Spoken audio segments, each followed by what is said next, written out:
Hello guys, welcome back to hill കാച്ചറിൻ്റെ മറ്റൊരു വീഡിയോയിലേക്ക് എല്ലാവർക്കും സ്വാഗതം. നമ്മളിപ്പോൾ ഉള്ളത് ഷൊർണൂർ റെയിൽവേ സ്റ്റേഷൻ്റെ അകത്താണ് കേട്ടോ. അപ്പോൾ നമ്മൾ പോകുന്നത് എങ്ങോട്ടെന്നില്ലാതെ എന്തിനെന്നില്ലാതെ ഒരു യാത്ര, ഒരു തിളക്കുന്ന സാമ്പാർ പോലെ ഒരു യാത്രയാണ്. പ്രത്യേകിച്ച് ഒരു ലക്ഷ്യങ്ങളും ഇല്ലാതെ ഇറങ്ങിത്തിരിക്കുന്ന യാത്രകളായിരിക്കും നമുക്ക് ഒരുപാട് അനുഭവങ്ങൾ, ഒരുപാട് അനുഭൂതികൾ പങ്കുവെക്കുന്നത് കേട്ടോ. എന്തായാലും ഇറങ്ങി തിരിച്ച സ്ഥിതിക്ക് കേരളത്തിൻ്റെ ഒരു അറ്റത്ത് നിന്ന് അങ്ങോട്ട് തുടങ്ങാമെന്ന് വിചാരിച്ച് നേരെ ട്രിവാൻഡ്രത്തേക്ക് അവിടെ നിന്ന് അങ്ങോട്ട് തുടങ്ങാം കേട്ടോ ബാക്കി കാര്യങ്ങൾ. അപ്പോൾ പിന്നെ ഈ ഒരു യാത്ര, ഈ ഒരു ട്രെയിനിൻ്റെ ബാത്റൂം കാണിച്ചുകൊണ്ട് ഞാൻ തുടങ്ങാൻ പോവാണ്. ദയവ് ചെയ്തിട്ട് സ്കിപ്പ് ചെയ്യാതെ എല്ലാവരും കാണണമെന്ന് വിനീതമായി അഭ്യർത്ഥിച്ചു കൊണ്ടുപോകും. അപ്പോൾ പിന്നെ നേരെ പെടച്ചേക്കാൻ കിട്ടും.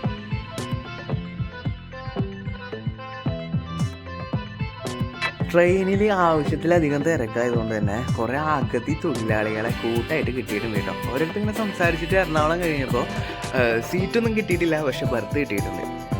ഒരു കണക്കിന് രാത്രി യാത്ര ചെയ്യുമ്പോൾ, ജനറൽ യാത്ര ചെയ്യുമ്പോൾ നമുക്ക് ബർത്ത് കിട്ടുന്നതാണ് ഏറ്റവും ബെറ്റർ. കാരണം എന്താണെന്ന് വെച്ച് കഴിഞ്ഞാൽ സുഖമായിട്ട് നടു നിർത്തിയിട്ട് ഒരു ഉറക്കം ഉറങ്ങും, രാവിലെ എണീക്കുമ്പോഴേക്കും നമ്മൾ എത്തേണ്ട സ്ഥലത്തേക്ക് എത്തിയിട്ടുണ്ടാവും. അതാണ് അന്തസ്. പക്ഷേ ലാസ്റ്റ് സ്റ്റോപ്പ് ആകണം ആ ട്രെയിൻ അവിടെ, അല്ലാന്നുണ്ടെങ്കിൽ ചിലപ്പോൾ അങ്ങനെ പോയി കിട്ടേയിരിക്കും.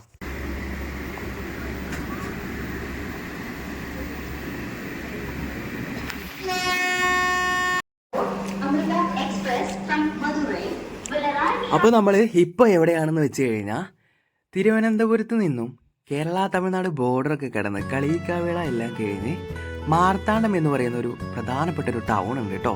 ആ ഒരു ടൗണിൽ കന്യാകുമാരി ട്രിവാൻഡ്രം ഹൈവേയിൽ നിന്നും ബസ് സ്റ്റാൻഡിലേക്ക് പോകുന്ന റൂട്ടാണ് നമ്മളിപ്പോൾ നടന്നുകൊണ്ടിരിക്കുന്നത്. മാർത്താണ്ഡത്ത് എന്തിനു വന്നതെന്ന് വെച്ച് കഴിഞ്ഞാൽ ഒരു പരിപാടി തുടങ്ങിയ സ്ഥിതിക്ക്, ഒരു യാത്ര തുടങ്ങുന്ന സ്ഥിതിക്ക് കേരള തമിഴ്നാട് ബോർഡറിനടുത്തുള്ള ഏറ്റവും വലിയൊരു പട്ടണം എന്ന് തന്നെ വിശേഷിപ്പിക്കുന്ന മാർത്താണ്ഡത്ത് നിന്ന് തന്നെ തുടങ്ങാമെന്ന് വിചാരിച്ചിട്ടാണ് ഇപ്പോൾ വന്നിട്ടുള്ളത് കേട്ടോ. മാർത്താണ്ഡം ബസ് സ്റ്റാൻഡ് വരുന്നത് ആ ഒരു സൈഡാണ്. ആ ഒരു സൈഡ് മാർത്താണ്ഡം ബസ് സ്റ്റാൻഡ് വരുന്നുണ്ട്. പിന്നെ കന്യാകുമാരി ട്രിവാൻഡ്രം ഹൈവേ വരുന്നത് കുറച്ച് അങ്ങോട്ട് മാറിയതിന് ശേഷമാണ്. അതായത് ഒരു മേൽപ്പാലം കാര്യങ്ങളൊക്കെ വരുന്നുണ്ട്. ആ ഒരു റൂട്ടാണ് ബസ്സുകൾ, ആ ഒരു ലോങ്ങസ്റ്റ് ബസ്സുകൾ കാര്യങ്ങളൊക്കെ പോകുന്നത്. അപ്പോൾ നമ്മളെന്തായാലും ഇനി അങ്ങോട്ടാണ് പോകുന്നത്. നമ്മളിപ്പോൾ ഇവിടെ ബസ് സ്റ്റാൻഡിൽ വന്നിട്ട് ഇറങ്ങിയിട്ടാണുള്ളത്. ബസ് സ്റ്റാൻഡിൽ വന്ന് ഇറങ്ങി തിരിച്ച് നടന്നുകൊണ്ടിരിക്കുകയാണ് ആ ഒരു മേൽപ്പാലത്തിൻ്റെ അങ്ങോട്ട്. അവിടുത്തെ മേൽപ്പാലത്തിന് ഒരുപാട് പ്രത്യേകതകളുണ്ട് കേട്ടോ. നമുക്കൊന്ന് പോയതിന് ശേഷം ഞാൻ കാര്യങ്ങളൊക്കെ പറഞ്ഞുതരാം. നല്ല തിരക്കാണ്, ഒരു രക്ഷയില്ല. അവിടെ പോലീസുകാരൊക്കെ നിൽക്കുന്നുണ്ട്.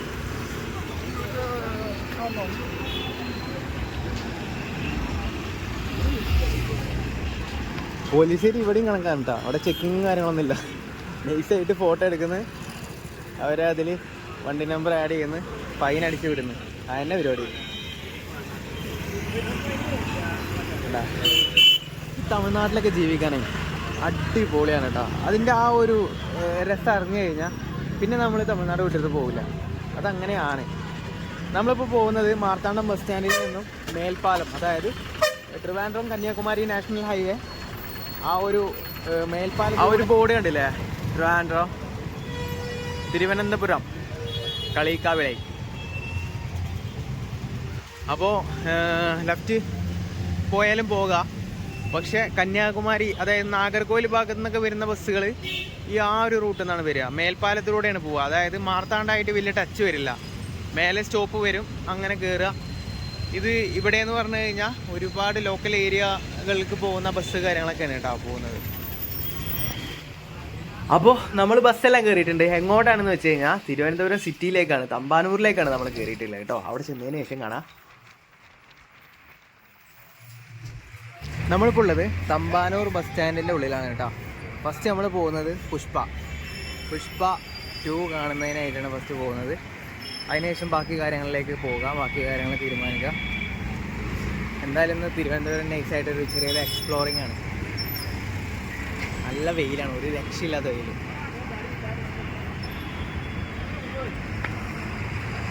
ഈ ഒരു ഭാഗത്തേക്ക് വന്നു കഴിഞ്ഞാൽ എന്താണെന്ന് അറിയില്ല, നാട്ടിലേക്ക് പോകാനുള്ള ടെൻഡൻസി കൂടി പോകും. കാരണം ഈ ഒരു റെയിൽവേ സ്റ്റേഷൻ കാര്യങ്ങളൊക്കെ കാണുമ്പോഴേ നൈസായിട്ട് നാട്ടിലേക്ക് പോകാനുള്ളൊരു ടെൻഡൻസി വരും. എന്തായാലും ഇപ്പോൾ തൽക്കാലത്തേക്ക് നാട്ടിലേക്ക് പോകാനുള്ളൊരു പ്ലാനില്ല. ആ ഒരു തമ്പാനൂർ റെയിൽവേ സ്റ്റേഷൻ്റെ പരിസരമാണ് കേട്ടോ. ഓപ്പോസിറ്റ് കാണുന്ന ഒരു ഏരിയയാണ്. ഈ ഒരു റൂട്ടാണ് നമുക്ക് പോകേണ്ടത്. ഇവിടെ തിയേറ്റർ,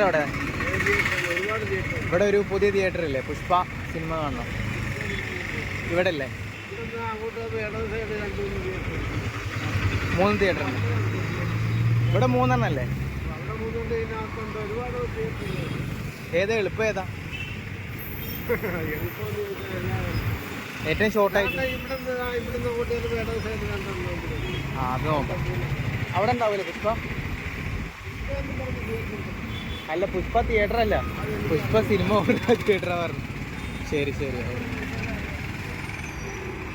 അപ്പോൾ തിയേറ്ററുകൾ ഇവിടെ ഒരു പഞ്ഞല്ല കേട്ടോ, ഇഷ്ടം പോലെ തിയേറ്ററുകളാണ്. നമുക്കെന്തായാലും അടുത്തുള്ള ഏതെങ്കിലും ഒരു തിയേറ്ററിലേക്ക് പോയിട്ട് എത്ര മണിക്കാണ് ഈ ഷോ നോക്കട്ടെ. 1:25 കാണിക്കുന്നത്. കൃത്യമായിട്ടൊരു പ്ലാനൊന്നും ഇല്ല കേട്ടോ, പെട്ടെന്നുണ്ടായ ഒരു കാര്യമാണ്. അപ്പോൾ ഇതാണ് കേട്ടോ തിയേറ്റർ, കൈരാളി നീള സ്ട്രീറ്റ്. 3 തിയേറ്റർ വരുന്നുണ്ട്. പുഷ്പ ബോർഡൊക്കെ കാണിച്ചിട്ടുണ്ട്. എത്ര മണിക്ക് ഷോ എന്നറിയില്ല. 1:15 തോന്നുന്നു. 1:25. വലിയ തിരക്കും കാര്യങ്ങളൊന്നും കാണാനില്ല. നോക്കട്ടെ എന്താ അവസ്ഥ നോക്കട്ടെ. ഇവിടെ ഷോ ലൈറ്റ് ആണെന്നുണ്ടെങ്കിൽ 2:30 ആണെന്നുണ്ടെങ്കിൽ നൈസായിട്ട് നമുക്ക് ഇവിടുന്ന് പിടക്കാം, അടുത്ത പരിപാടി നോക്കാം.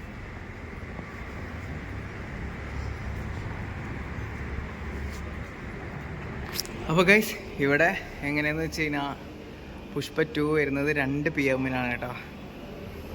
അപ്പോൾ നമ്മളെന്തായാലും നൈസായിട്ട് പുറത്തേക്ക് പോവുക. ഇപ്പോൾ 12:30 ആയിട്ടുള്ളൂ. സമയം ഇനി ഒരുപാട് കിടക്കുന്നുണ്ട്. അപ്പോൾ വെറുതെ ഇവിടെ നിന്നിട്ട് പോസ്റ്റ് ആയിട്ട് കാര്യമില്ല. നമുക്കടുത്ത പരിപാടി നോക്കാം. അടുത്ത പരിപാടി എന്ന് പറഞ്ഞു കഴിഞ്ഞാൽ വേറൊന്നുമില്ല, ഫുഡ് കഴിച്ചിട്ടില്ല. രാവിലെ മുതൽ 12 മണിയായി ഇപ്പോൾ സമയം വരുന്നത്. ഫുഡ് കഴിച്ചതിന് ശേഷം ഒന്ന് റീഫ്രഷ് ആയിട്ട് വീണ്ടും അവിടെ ചെന്ന് കഴിഞ്ഞാൽ കറക്റ്റ് സമയമായിരിക്കും. അപ്പോൾ അതങ്ങോട്ട് നോക്കാം ആദ്യം. അപ്പോൾ ഗൈസ് ഇപ്പോൾ സമയം ഏകദേശം 5:30 ആയിട്ടുണ്ട്. ഷോ എല്ലാം കഴിഞ്ഞിട്ട് പുറത്തേക്ക് ഇറങ്ങി വരികയാണ്.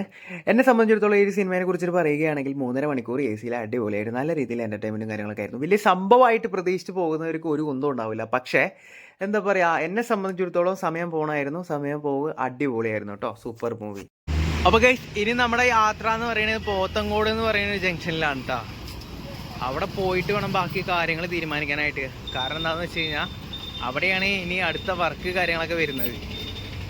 ജീവിക്കണം എന്നുണ്ടെങ്കിൽ പണിയെടുക്കണമല്ലോ. പണിയെടുത്ത് കഴിഞ്ഞാലല്ലേ എല്ലാം നടക്കുള്ളൂ.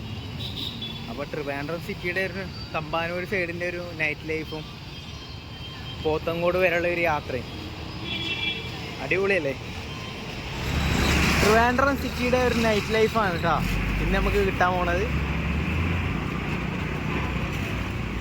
ഭയങ്കര റഷാണ്, ഒരു രക്ഷയില്ലാത്ത റഷാണ്, ഒരു രക്ഷയില്ലാത്ത തിരക്ക്. നമ്മളിപ്പോൾ പോകുന്നത് തമ്പാനൂർ ബസ് സ്റ്റാൻഡിലേക്കാണ്.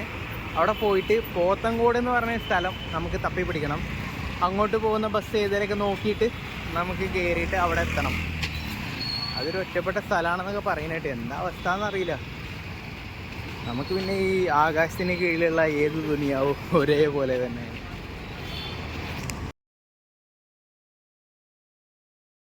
ഗൈസ് ഇവിടെ നിന്ന് നമ്മൾ കിഴക്കേക്കോട്ട പോയതിന് ശേഷം അവിടെ നിന്ന് വേണം പോത്തങ്കോടിലേക്കുള്ള ബസ് കയറാനായിട്ട്. അപ്പോൾ ഡയറക്റ്റ് ബസ്സൊന്നും ഉണ്ടാവില്ല. കാരണം മംഗലപുരം അങ്ങനെ എന്തോ ഒരു സ്ഥലത്തേക്ക് പോയിട്ട് പിന്നെ അവിടെ നിന്ന് വേറെ ബസ് കിട്ടാം. എന്തായാലും മംഗലപുരം വരെ ബസ് ഇഷ്ടംപോലെ കിട്ടുമെന്നാണ് പറഞ്ഞത്. അവിടെ എത്തുമ്പോഴേക്കും ടൈം ലേറ്റ് ആവും. കാരണം 1/2 മണിക്കൂറിൻ്റെ യാത്ര ഉള്ളതെന്നുണ്ടെങ്കിലും ഈ ഒരു സമയത്ത് നമ്മൾ അവിടെ എത്തണം എന്നുണ്ടെങ്കിൽ സമയം എടുക്കും. 1.5 മണിക്കൂറോളം ടൈം എടുക്കും കേട്ടോ.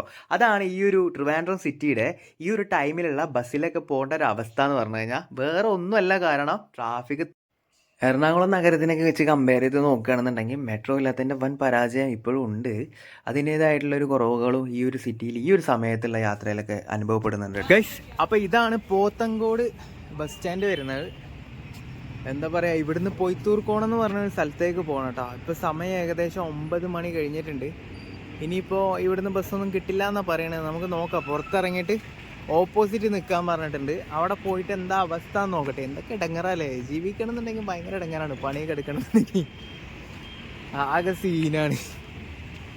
നമുക്കെന്തായാലും ഇന്ന് ഒരു ലൊക്കേഷൻ തന്നിട്ടുണ്ടല്ലോ, ആ ഒരു ലൊക്കേഷനിലേക്ക് പോയി നോക്കാം. അവിടെ പോയിട്ട് കുറച്ച് ദിവസം സെറ്റ് ആവുകയാണെന്നുണ്ടെങ്കിൽ അവിടെ സെറ്റായിട്ട് നിന്നതിന് ശേഷം ബാക്കി കാര്യങ്ങളിലേക്ക് പോകാം. അപ്പോൾ ഗൈസ് ഏതോ ഒരു സ്ഥലം എങ്ങോട്ടോ പോകണം, പൊയ്ത്തൂർക്കോണം, അതാണ് നമ്മളെ ഡെസ്റ്റിനേഷൻ എന്ന് പറയുന്നത്. ഇവിടെ നിൽക്കാൻ പറഞ്ഞു. ഈ ഒരു റോഡാണ് നമുക്ക് പോകേണ്ടത്. നമുക്ക് പിന്നെ ഇതൊന്നുമല്ല, അല്ലറ ചില്ലറ വിഷയമൊന്നും ഇല്ലാത്ത കേസ് ആയതുകൊണ്ട് നമുക്കിവിടെ വെയിറ്റ് ചെയ്യാം. ബസ്സൊന്നും കിട്ടുമെന്ന് തോന്നണില്ല കേട്ടോ. വല്ല ഓട്ടോ വിളിച്ചിട്ട് പോകാൻ നോക്കാം. അങ്ങനെ നമ്മൾ ഓട്ടോക്കാരടുത്ത് പോയിട്ട് കാര്യമൊക്കെ പറഞ്ഞ് സ്ഥലമൊക്കെ പറഞ്ഞു കൊടുത്തപ്പോൾ അവർ പറഞ്ഞൊരു കാര്യം എന്താണെന്ന് വെച്ച് കഴിഞ്ഞാൽ 4 കിലോമീറ്റർ യാത്രയ്ക്ക് വേണ്ടിയിട്ട് 8 കിലോമീറ്ററിൻ്റെ പൈസ കൊടുക്കേണ്ടി വരും. കാരണം എന്താണെന്ന് ഞാൻ ചോദിച്ചപ്പോൾ, കാരണം 9 മണി ആയിട്ടുള്ളൂ, നൈറ്റ് ആയിട്ടില്ല. എന്താണ് കാര്യമെന്ന് ചോദിച്ചപ്പോൾ അവർ പറഞ്ഞൊരു റീസൺ എന്താണെന്ന് വെച്ച് കഴിഞ്ഞാൽ ഇത് മുനിസിപ്പാലിറ്റി അല്ല, പഞ്ചായത്താണെന്നാണ്. എനിക്കറിയില്ല ആക്ച്വലി എന്താണ് കാര്യം, കാരണം അത് എനിക്ക് മനസ്സിലായില്ല. എന്തരേലൊക്കെ ആവട്ടെ, നമുക്ക് എന്തായാലും പോകേണ്ട സ്ഥലത്തേക്ക് നമുക്ക് പോയേ പറ്റുള്ളൂ. ഇന്നലെ രാത്രി ഷൊർണൂർ റെയിൽവേ സ്റ്റേഷനിൽ നിന്നും തുടങ്ങിയ യാത്ര പ്രത്യേകിച്ച് ഒരു ലക്ഷ്യങ്ങളോ ഒരു വകുപ്പോ കാര്യങ്ങളോ ഒന്നുമില്ലാതെ യാത്ര ചെയ്യാനുള്ള വലിയ ബഡ്ജറ്റ് കാര്യങ്ങളൊന്നും ഈ ഒരു യാത്രയിൽ എൻ്റെ കയ്യിലില്ല കേട്ടോ. അതുകൊണ്ട് തന്നെ നമ്മളെ പരിപാടി എങ്ങനെയാണെന്ന് വെച്ച് കഴിഞ്ഞാൽ ഓരോ സ്ഥലങ്ങളിൽ പോയിട്ട് അന്തസ്സായിട്ട് പണിയെടുത്തിട്ട് അവിടെ 1, 2, 3 ദിവസം ലീവ് വേക്കൻസികൾ ഉണ്ടാവും. അതിൽ കയറിയിട്ട് പണിയെടുത്തിട്ട് അവിടുന്ന് പൈസ വാങ്ങിയിട്ട് അതാവുമ്പോൾ എൻ്റെ ജീവിതം തന്നെ ഒരു യാത്രയാക്കി മാറ്റുകയും ചെയ്യാം. നിങ്ങൾക്ക് മുന്നിൽ ഓരോ നാടുകളെ, ഓരോ ആളുകളെ, ഓരോ സ്ഥലങ്ങളെ, ഓരോ രീതികൾ എനിക്ക് നിങ്ങളുടെ മുന്നിലേക്ക് എത്തിച്ചു തരും ചെയ്യുക. അതിലൂടെ എൻ്റെ കാര്യങ്ങളും നടക്കും, യാത്രയും ഒരു സൈഡിൽ കൂടെ നടക്കും. ജീവിതമാർഗവും ജോലിയും യാത്രകളും എല്ലാം കൂടി ഒരുമിച്ച് ഒരേ ട്രാക്കിലായതുകൊണ്ട് തന്നെ മുന്നോട്ടുള്ള യാത്രയിൽ ഒരുപാട് എഫേർട്ട് ഞാൻ എടുക്കേണ്ടി വരും കേട്ടോ. അപ്പോൾ അതുകൊണ്ട് തന്നെ ഇഷ്ടപ്പെട്ട് കഴിഞ്ഞാൽ ദയവ് ചെയ്തിട്ടൊന്ന് സപ്പോർട്ട് ചെയ്തേക്കണേ എന്ന് മാത്രം പറഞ്ഞുകൊണ്ട് ഞാൻ ഈ വീഡിയോ ഇവിടെ സൈനിങ് ഓഫ് പറയാൻ പോവുകയാണ്.